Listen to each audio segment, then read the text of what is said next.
जो tribal chiefs है बलूचिस्तान के, जो न्यूट्रल है, जो पॉलिटिकल जो बातों से उनका ताल्लुक है, उन्हें तो नहीं बनाया जाता है, लेकिन ऐसे लोगों को बनाया जाता है। तो कहने का मकसद है कि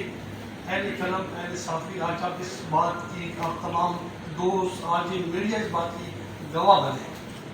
कि मैं एज ए पॉलिटिकल वर्कर ये कहूँगा कि आज जिस तरीके से लोग बलूचिस्तान को आलात जंग की तरफ गामजन करना चाहते हैं, तो इसके बहुत भयानक नताइज कि न रियासत के लिए बेहतर होगा, न हमारे बलूचिस्तान के लोगों के लिए बेहतर होगा। यहाँ तक कि आपके साफ़ी हज़रात, खुजदार प्रेस क्लब में जितने भी साफ़ी हज़रात की शहादत हुई, या बलूचिस्तान के दूर दराज इलाकों में जो साफ़ी अपने ज़मीर के मुताबिक लिखते थे, जो अपने ज़मीर के मुताबिक सोचते थे, जो कलम की ताकत से माशरे में एक तब्दीली लाना चाहते थे, जो ज़द सियासत की मुखालफत करते थे,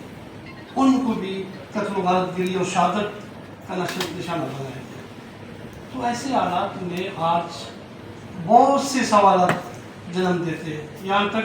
सफूला कोट के वाक़या, ज्वाइंट इन्वेस्टिगेशन इस शख्स के खिलाफ, FIR इसके खिलाफ, शाहरुगानी लाल शहबाज के अंदर मुकद्दस जगह जी हमारे लिए एज ए मुसलमान हमारे लिए मुकद्दस जगह है। अच्छा, मुकद्दस जगह है, वहाँ पे भी उन्होंने इसकी दहशतगर्दी से वो हमारे मुकद्दस जगह भी महफूज ले रहे हैं। 4 माह से टेलीनार इंजीनियर्स को अगवा किया गया, लापता किया गया, हालांकि उसके खिलाफ कंप्लेंट भी किया गया, इतना भी दिया, इतना रिपोर्ट भी दर्ज की गई, लेकिन उनकी कोई पुरसान याद नहीं। इसके अलावा आज जिस तरीके से इसे आप अंदाज़ा भी खुद लगाएं कि कौन सी कुव्वतें हैं जो एक तरफ बाइख्तियार है,